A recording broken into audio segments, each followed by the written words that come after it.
Okay વિદ્યાર્થી મિત્રો, અત્યાર સુધી આપણે 2 થી 3 કન્સેપ્ટ સ્ટડી કર્યા હતા. કયા કયા 2 થી 3 કન્સેપ્ટ હતા ભાઈ? તો કે પહેલું તો આપણે જોવાનું છે કે નરજન્યુનું નિર્માણ થઈ ગયું. બીજો આપણો કન્સેપ્ટ શું હશે ભાઈ? તો કે બીજો છે ભ્રૂણપૂટની અંદર અંડકોષ છે એનું નિર્માણ થઈ ગયું હતું. હવે પછીની કઈ પ્રક્રિયા આવશે આવૃત બીજધારી વનસ્પતિની અંદર, તો એ સમજવા માટે આપણે એક નવો ટોપિક સ્ટાર્ટ કરવાનું છે જેનું નામ છે પરાગનયન. ક્લિયર? બેઝિક તમને ખબર જ છે. તો આપણે જોતા જઈએ પરાગનયન એટલે શું, એને કઈ રીતના ડિફાઇન કરી શકાય. સપોઝ આ ભાગ છે, એને તમે શું નામ આપો છો ભાઈ? તો કે એને નામ આપો છો પરાગાશય. ક્લિયર? અને સેકન્ડ આ ભાગ છે ને તમે શું નામ આપો છો ભાઈ? તો કે એને કહેશો પરાગાસન. ક્લિયર? તો પરાગનયનની ઘટના એટલે શું થશે ભાઈ? તો કે પરાગાશયમાંથી મુક્ત થતી પરાગરજ છે એનું સ્થાપન કઈ જગ્યાએ થશે ભાઈ? તો કે પરાગાસન પર થવાની ક્રિયા હોય એને તમે શું કહેશો? પરાગનયન. ક્લિયર? તો અહીં ડિફાઇન કરી દે ભાઈ આપને કે ભાઈ પુષ્પના પરાગાશયમાંથી મુક્ત થતી પરાગરજનું સ્થાપન કઈ જગ્યાએ થશે ભાઈ? તો કે પરાગાસન પર થવાની ક્રિયાને શું કહેશો તમે? તો કે એને કહેવાય પરાગનયન. ફાઇનલ. પરાગનયનની ક્રિયા છે એ શા માટે ભાઈ જરૂરી છે? શું કામ એને પરાગનયન થવું જોઈએ? એના માટેનો મેઇન બેઝિક કન્સેપ્ટ શું છે ભાઈ? તો કે ફલન માટે આવશ્યક છે. બરાબર? આવૃત બીજધારીના ફલનની ક્રિયા માટે અત્યંત જરૂરી છે. ઓકે, હવે તમને પ્રશ્ન થાય શું કામ એને ભાઈ? શું શા માટે એ જરૂરી છે? તો એને આપણે કઈ રીતના ડિફાઇન કરશી? તો કે તમે અત્યાર સુધીમાં બે વસ્તુ જોઈ ભાઈ. એક તો શું હશે ભાઈ? તો કે નરજન્યુ, અને બીજું શું હતું ભાઈ? તો કે માદાજન્યુ. ક્લિયર? નરજન્યુ કેની અંદર છે ભાઈ? તો કે ભાઈ એનું નિર્માણ પરાગરજમાં થાય છે. ક્લિયર? જ્યારે માદાજન્યુ છે એનું નિર્માણ કઈ જગ્યાએ થશે ભાઈ? તો કે એનું નિર્માણ થશે અંડકમાં. બરાબર? આવી સ્થિતિની અંદર બંને જન્યુ, નરજન્યુ અને માદાજન્યુ બંને કેવા હશે ભાઈ? તો કે અચલિત હોય છે. ક્લિયર? બંને અચલિત છે તો કઈ રીતના ભાઈ નરજન્યુ છે માદાજન્યુ સુધી પહોંચશે? તો એના માટેની ઘટના કઈ હશે ભાઈ? પરાગનયનની. ક્લિયર? તો આમ પરાગનયન દ્વારા નરજન્યુને માદાજન્યુ સુધી કઈ ક્રિયા દ્વારા ભાઈ? તો કે પરાગનયનની ક્રિયા દ્વારા પહોંચાડી શકાય. અને અંતે શું થશે ભાઈ? તો કે અંતે ફલન શક્ય બને છે. ક્લિયર? પરાગનયન ખાલી વ્યાખ્યા પૂરતું સીમિત નથી. શા માટે પરાગનયન જરૂરી છે એ તમને ખબર હોવી જોઈએ. બરોબર?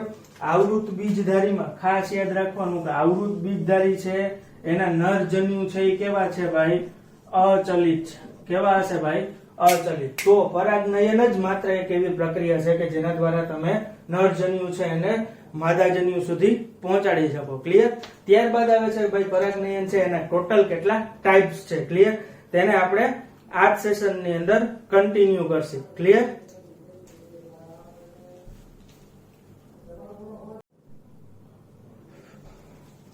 ઓકે, તો નેક્સ્ટ આપણે સ્ટાર્ટ કરીએ છીએ ભાઈ પરાગનયન છે એના પ્રકાર. ટોટલ કેટલા પ્રકાર છે એ આપણે જોઈ લે. તો મુખ્યત્વે એના 3 પ્રકાર છે. કયા છે ભાઈ? તો કે ફર્સ્ટ ઓફ ઓલ છે સ્વફલન. બીજો એનો પ્રકાર કયો છે ભાઈ? તો કે બીજો એનો પ્રકાર છે ગેટેનોગેમી. અને ત્રીજો એનો પ્રકાર કયો છે ભાઈ? તો કે થર્ડ ટાઈપ છે એને તમે નામ આપો છો ઝેનોગેમી અથવા તો પરવર્સ. શું કહેશો એને તમે? ઝેનોગેમી. ફાઇનલ. આ મુખ્ય 3 પ્રકાર તમારે યાદ રાખવાના છે. પહેલું આપણે ડેફિનેશન થી લઈ અને જોતા જઈએ ભાઈ કે ત્રણેયની અંદર કયા કયા ટાઈપના ડિફરન્સ છે. સપોઝ કોઈ એક જ વનસ્પતિ છે, ત્યાં શું થશે ભાઈ? તો કે સપોઝ આ જગ્યાએ સ્ત્રી કેસરનો ભાગ છે અને એ જ જગ્યાએ શું હશે ભાઈ? પુંકેસરનો ભાગ. તો હવે મારે એ ડિફાઇન કરવું છે કે ભાઈ સ્વફલન છે એ કઈ રીતના થશે? તો કે અહીંયાથી પરાગરજ મુક્ત થશે અને આ જગ્યાએ પરાગરજ છે એનું સ્થાપન થઈ જશે. પણ ડિફાઇન કઈ રીતના કરશો ભાઈ? તો કે એક જ વનસ્પતિના પુષ્પના પરાગાશયમાંથી મુક્ત થતી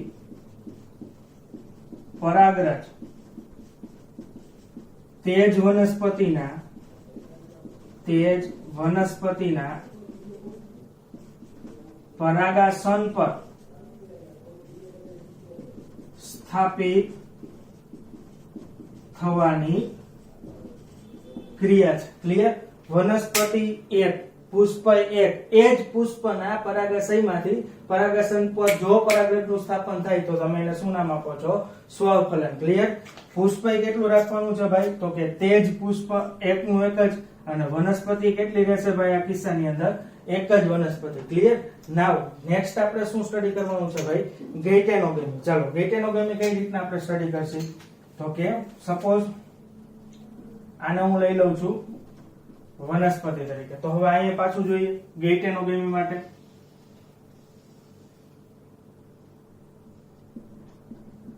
સપોઝ વનસ્પતિનો ભાગ છે તો અહીંયા આપણે એને કઈ રીતના ડિફાઇન કરશું? તો કે પુષ્પનો ભાગ,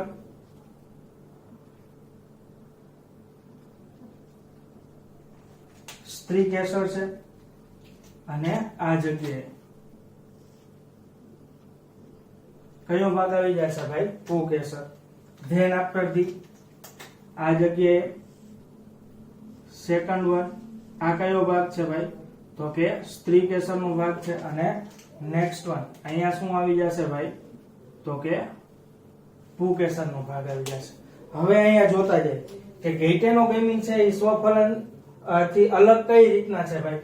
તો કે ભાઈ અહીંયાથી મુક્ત થતી પરાગરજ એ કઈ જગ્યાએ સ્થાપન થશે ભાઈ? તો કે અન્ય પુષ્પ પર. પણ વનસ્પતિ કેટલી હશે? એની એજ એકની એક જ વનસ્પતિ છે. વનસ્પતિ બદલતી નથી, ફક્ત અને ફક્ત શું બદલે છે? પુષ્પ. તો અહીંયા જોતા જઈએ આપણે એને કઈ રીતના ડિફાઇન કરશે ભાઈ? તો કે એક જ વનસ્પતિના પુષ્પના પરાગાશયમાંથી મુક્ત થતી પરાગરજ એ તે જ વનસ્પતિના, વનસ્પતિ એકની એક જ, તે જ વનસ્પતિના અન્ય પુષ્પ, પુષ્પ ખાલી ચેન્જ થઈ જાય છે, અન્ય પુષ્પના પરાગાસન પર સ્થાપિત થવાની ક્રિયા છે એને તમે શું નામ આપો છો? ગેટેનોગેમી. ક્લિયર ડિફરન્સ ખબર પડશે ભાઈ? તો કે વનસ્પતિ એક, પુષ્પ એક, એના એક પુષ્પના પુષ્પ પરાગાશયમાંથી પરાગાસન ઉપર સ્થાપિત થવાની ક્રિયા છે તો તમે એને કહો છો સ્વફલન. વનસ્પતિ એની જ એક પુષ્પના પરાગાશયમાંથી પરાગરજ મુક્ત થઈ અન્ય પુષ્પના પરાગાસન પર સ્થાપિત થવાની ક્રિયા છે એને તમે શું નામ આપો છો? ગેટેનોગેમી. આવી સ્થિતિની અંદર વનસ્પતિ કેટલી રહે છે ભાઈ? તો કે આ બંને કિસ્સાઓમાં વનસ્પતિની સંખ્યા અથવા તો વનસ્પતિ એની એ જ છે. વનસ્પતિ અથવા તો મૂળ વનસ્પતિનો ભાગ છે એ ચેન્જ થતો નથી. નેક્સ્ટ કયો પાર્ટ આવે છે ભાઈ? પરવશ. હવે અહીંયા જોવાનું છે પરવશ એટલે શું થશે ભાઈ, તો કે એને ડિફાઇન કરવા માટે પાછી આપણે એક ફિગર ડ્રો કરી લઈએ ભાઈ.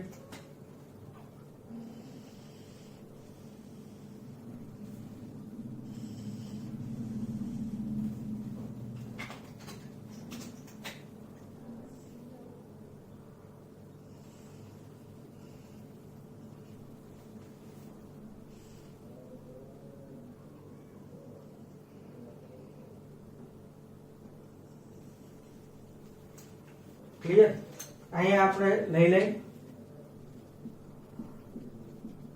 વનસ્પતિ A1 અને આને નામ આપી દઈએ આપણે વનસ્પતિ A2. ક્લિયર? એટલે આના ઉપરથી પહેલું તમારે શું યાદ રાખવાનું છે ભાઈ, પરવશની ક્રિયા. પહેલા આપણે ડિફાઇન કરી લઈએ પરવશની ક્રિયા અથવા તો ઝેનોગેમી એટલે શું થશે ભાઈ, તો કે એક વનસ્પતિના પરાગાશયમાંથી પરાગરજ એ અન્ય વનસ્પતિના પરાગાસન પર સ્થાપિત થવાની ક્રિયા છે. ક્લિયર? શું ભાઈ, તો કે એક વનસ્પતિના પરાગાસન પરથી પરાગરજ મુક્ત થઈ અને અન્ય વનસ્પતિના પરાગાસન પર સ્થાપિત થવાની ક્રિયા છે અને તમે શું નામ આપો છો ભાઈ, પરવશ. પરાગાશય વનસ્પતિ A1, પરાગાસન વનસ્પતિ A2, પરાગરજ એની જ વનસ્પતિના સેમ પુષ્પ કે બીજા પુષ્પની અંદર ટ્રાન્સફર થતી નથી પરંતુ બીજી વનસ્પતિમાં જાય છે. અહીંયા ખાસ યાદ રાખવાનું છે, ખાસ નોંધ આપવાની છે જે ટેક્સ્ટ બુક ની અંદર આપેલી નથી. ક્લિયર? સેમ સ્પીસીસ એટલે કે એક જ જાતિની બંને વનસ્પતિ હશે. ક્લિયર? ત્યાં સ્પીસીસ ચેન્જ થતી નથી, સેમ સ્પીસીસ હશે. સ્પીસીસ ચેન્જ થઈ જશે તો પરાગરજનું સ્થાપન તો થશે પણ એને સ્વીકૃતિ મળશે નહીં. એટલા માટે ખાસ યાદ રાખવાનું ભાઈ, આ કન્સેપ્ટ છે એ કેવો છે ભાઈ, out of text book. Text book ની અંદર સેમ સ્પીસીસ અથવા તો સમાન જાતિ છે એનો ઉલ્લેખ કરેલો હશે નહીં. ક્લિયર? હવે આપણે થોડાક આની અંદર ડિટેલમાં જઈએ. કઈ કઈ બાબતોનું તમારે ધ્યાન રાખવાનું છે ભાઈ અહીંયા, તો કે અહીંયા સિમ્પલી આપણે જોવાનું છે કે ભાઈ સામ્યતાઓ કઈ કઈ છે અથવા તો અલગપણું ત્રણેયની અંદર કયું કયું છે. તો અહીંયા જોઈ લે, પરવશ પરાગરજને એક વનસ્પતિમાંથી બીજી વનસ્પતિમાં સેમ સ્પીસીસ ની હોય તો જવા માટે શેની જરૂર પડશે ભાઈ, તો કે કોઈ પણ પરાગવાહકની શેની જરૂર પડે છે ભાઈ, પરાગવાહકની જરૂર પડે છે. ફાઇનલ? હવે અહીંયા જો શેની જરૂર પડે છે ભાઈ, તો કે ગૈટેનોગેમી ની અંદર એક પુષ્પમાંથી બીજા પુષ્પની અંદર જવા માટે શેની જરૂર પડશે ભાઈ, પરાગવાહકની જરૂર પડે છે. ક્લિયર? તો હવે આપણે આને થોડુંક ડિટેલ ની અંદર જોઈ લઈએ. ગૈટેનોગેમી છે એને શું હશે ભાઈ, તો કે બે વસ્તુ આપણે જોવાનું છે. એક તો કાર્યાત્મક રીતે ઈ કેને સમાન છે ભાઈ, તો કે પરવશ. પરવશ છે એમાં બે વનસ્પતિ અલગ અલગ આવે છે એટલે એને તમે શું નામ આપો છો ભાઈ, તો કે એને કહેશો પરપરાગનયન. શું કહેશો એને? પરપરાગનયન. ફાઇનલ? પરવશ શું કામ, એને બે વનસ્પતિ છે એટલે પરપરાગનયન. ક્લિયર? સ્વફલન અને ગૈટેનોગેમી છે એને તમે શું નામ આપો છો ભાઈ, તો કે એને કહેશો સ્વપરાગનયન. ફાઇનલ? સ્વપરાગનયન સ્વફલન, ગૈટેનોગેમી પણ સ્વપરાગનયન નો ભાગ છે અને પરવશ છે એને પરપરાગનયન કહેશો. ચાલો કાર્યાત્મક રીતે કાર્યને અનુલક્ષીને જોઈ તો કેની સાથે ભાઈ સમાનતા ધરાવે છે ભાઈ, તો કે ગૈટેનોગેમી કાર્યાત્મક રીતે તેની સાથે સમાનતા ધરાવે છે પરપરાગનયન. પરપરાગનયન સાથે સમાનતા દર્શાવે છે. પણ વનસ્પતિ એની જ છે, બરાબર? બીજું આપણે જોવાનું છે જનીનિક રીતે. અહીંયા વનસ્પતિ બદલાતી નથી, વનસ્પતિ બદલાતી નથી. એટલે જનીનિક રીતના એ કેને સમાન છે ભાઈ? સ્વફલન ને સમાન છે, બરાબર? આ ક્રિયા જનીનિક રીતે આ ક્રિયા કેને સમાન છે ભાઈ? સ્વફલન ને સમાન છે. ફાઇનલ. કાર્યાત્મક રીતે પરાગવાહક ની જરૂર પડે છે એટલે કેની સાથે સમાનતા છે ભાઈ? તો કે પરાગનયન સાથે. ક્લિયર? વનસ્પતિ તો એકની એક જ છે, તો જનીનિક રીતના કેની સાથે સમાનતા ધરાવે છે ભાઈ? સ્વફલન સાથે. ફાઇનલ. ગેઇટેનોગેમી માટે તમારે આ બે વસ્તુઓ છે એનો ઉલ્લેખ કરવાનો છે. ફાઇનલ.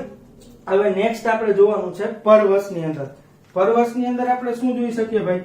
તો કે ભાઈ અહીં પરાગરજ એ અન્ય વનસ્પતિમાંથી આવે છે માટે શું થશે ભાઈ? તો કે જનીનિક ભિન્નતા પ્રેરાય છે. બટ ઓબિયસ છે, એની જ સ્પીસીસ હોય તો જનીનિક ભિન્નતા પ્રેરાતી નથી. અહીંયા સ્પીસીસ સેમ છે, વનસ્પતિ બને કેવી છે? અલગ અલગ. એટલા માટે અહીંયા શું પ્રેરાઈ જશે ભાઈ? જનીનિક ભિન્નતા. ફાઇનલ. તો પરાગનયન છે એને અનુલક્ષીને તમારે મેઇન કયું યાદ રાખવાનું છે? તો કે ભાઈ તમે ખાલી એનો ડાયાગ્રામ યાદ રાખી લ્યો તો તમને ખબર પડી જશે. એક જ વનસ્પતિના એક જ પુષ્પમાં થતી ક્રિયા, એક જ વનસ્પતિના બે અલગ અલગ પુષ્પની અંદર થતી ક્રિયા, અને બે અલગ અલગ વનસ્પતિ પરંતુ બંનેની જાતિ સેમ છે એના બે પુષ્પ વચ્ચે થતી પરાગનયનની ઘટના છે. ક્લિયર? તો તમને ખ્યાલ આવી જશે કે પરાગનયન શું છે. આ બે વર્ડ સ્વપરાગનયન અને પરપરાગનયન એ આપેલું હશે નહીં ટેક્સ્ટ બુક ની અંદર. ફાઇનલ. બીજું તમને હવે આના ઉપરથી એમસીક્યુ બેઝ ક્વેશ્ચન પૂછાય કે ભાઈ સ્વપરાગનયન છે એ કેવી વનસ્પતિની અંદર થશે ભાઈ? તો કે ખાસ યાદ રાખવું, ઈ સ્વપરાગનયન એ દ્વિલિંગી વનસ્પતિની અંદર જોવા મળે. એમસીક્યુ બેઝ ક્વેશ્ચન માટે યાદ રાખવું. જ્યારે પરપરાગનયન છે એ ક્યાં તમને જોવા મળશે ભાઈ? તો કે એકલિંગી વનસ્પતિમાં. ક્લિયર? આ પણ તમારે ક્યાં યાદ રાખવાનું છે ભાઈ? MCQ base. બંને વસ્તુઓ છે, બરાબર? એમસીક્યુ બેઝ ની બંને વસ્તુઓ છે એ ટેક્સ્ટ બુક ની અંદર આપેલી હશે નહીં. ફાઇનલ. તો અહીંયા આપણે ત્રણ ટોપિક જોઈ લીધા. પાછું એક વખત રિવાઇઝ કરી લે. તમારે શું યાદ રાખવાનું છે ભાઈ? તો કે મુખ્ય પરાગનયન છે એ કેટલી પ્રકારના? ત્રણ. કયા કયા? સ્વફલન, ગેઇટેનોગેમી અને પરવશ. સ્વફલનમાં એક જ પુષ્પ, ગેઇટેનોગેમી વનસ્પતિ એક જ પરંતુ એના બે પુષ્પ, અને પરવશ બે અલગ અલગ વનસ્પતિ સમાન જાતિની પરંતુ એક પુષ્પમાંથી બીજા પુષ્પની અંદર થતી પ્રક્રિયા છે અને તમે શું નામ આપો છો ભાઈ? પરાગનયન. ક્લિયર? ફાઇનલ. હજી જો તમને આની અંદર કોઈ પણ પ્રકારના ડાઉટ્સ રહેતા હોય, બરાબર, તો આપણે જ્યારે લાઈવ ક્લાસની અંદર મળીએ છીએ ત્યારે એને આપણે વ્યવસ્થિત રીતના સમજી લેશું તમારા ડાઉટને. ફાઇનલ. તો આ ટોપિકને આપણે અહીંયા સુધી રાખીએ છીએ. ક્લિયર? હજી આપણો સેશન છે એને આપણે કન્ટિન્યુ કરીએ છીએ.